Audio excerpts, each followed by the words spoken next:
Now, your KSBW weather forecast with Chief Meteorologist Lee Solomon. Good evening, everybody. Beautiful day today. Just lovely out there. 80 degrees in Santa Cruz, middle 70s to near 80 up in the Santa Cruz Mountains. Things have evened out. In the summertime, of course, we could be in the 90s up in the hills and the 60s or low 70s at the coast, but no marine layer, so no big differences there. Middle 60s around the peninsula, 69 in Carmel, good bit of sunshine too, and a 77 in Carmel Valley. Salinas Valley, 70s again. Yep, mid 70s to upper 70s for King City, Gonzales, and Soledad. Santa Clara Valley also seeing the 70s today. We did squeak out an 80 in Gilroy and a 76 in Hollister. Most of the lows right there in the low 50s. So a nice cool start and very dry. The humidity levels are down. 62 in Tahoe, getting ready maybe for a few snowflakes this week. Yeah, 80 in Sacramento, 79 Fresno, still low 90s in Palm Springs, but certainly not the high heat of summer, and a 75 in LA. 64 Seattle, 60 Boise. So you've got the cool air starting to come in. Well, it's been coming in for a few days, but reinforcing shots of it coming into the Pacific Northwest. Still very warm in the deserts. Phoenix 100s, Dallas at 97. So there's still this bubble of warmth here down in the southeast, and a 78 in New York City today, but windy, all courtesy of Jose. Here's your area of low pressure in the Pacific Northwest with rain and snow showers. And of course, there is Jose. We'll take a look at some snow up at Timberline, Oregon. Yeah, they're doing pretty good. Look at this. Hey, yeah, that's not a couple of flakes. That's a foot or two probably up at higher elevations. So yeah, they're getting things started up there in the Pacific Northwest. I wouldn't say it's really even that unusual. It's a little early. And the best part of this really is that the fire season is now done up there. And they had a lot of fires going. The air quality up there was very poor. If you had a trip up there over the summer, you noticed that. Again, that's pretty much all the action on the map. Of course, we got to get to Maria. Just unbelievable. Winds of 175 miles an hour. Those are the sustained winds. I mean, could you imagine that? The trees just bent over and unfortunately snapping like toothpicks. Haiti, Dominican Republic, Cuba, and of course Puerto Rico right here.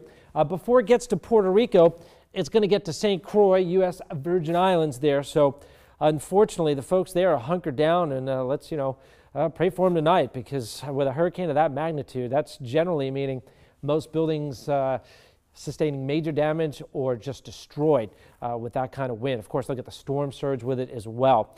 The track takes it just north of the Dominican Republic, but unfortunately a direct hit in Puerto Rico tomorrow, and then curves off to the northeast later in the track, but it will still be an impact on the East Coast. It looks like next week another possible landfall with Maria. So a lot to watch with this. Again, we'll look at the infrared. You could see the eye, and this thing is not weakening, unfortunately, at all. It'll stay between a Cat 4 and a Cat 5 as it approaches Puerto Rico overnight and then into early tomorrow morning, already seeing the outer band. So they are going to take a real lashing from Maria. Here's Jose. What happens when these tropical storms or hurricanes get up into the northern latitudes where the water's a little cooler, and they do have the Gulf Stream out here, but it's getting to the north side of the Gulf there. The Gulf Stream where the warm water is about 80. Now it's getting into water about 65, 70.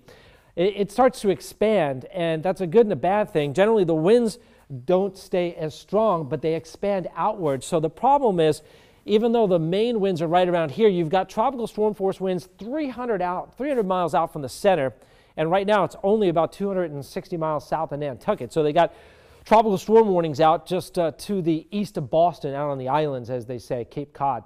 So they're going to take a bit of a hit from that with the wind, the rain, and of course a lot of swell.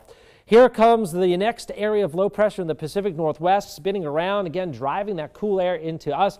The showers stay to our north for now, but there could still be some that approach at least the North Bay maybe on Wednesday. There are the showers. Again, they're just spotty in nature, but hey, again, that's putting an end to the fire season up in the Pacific Northwest. This next low drops in, putting a few showers and maybe some snow showers above 8,000 feet in the Sierra Wednesday night and Thursday. Then that moves off to the east. Nevada gets the rest of the rain.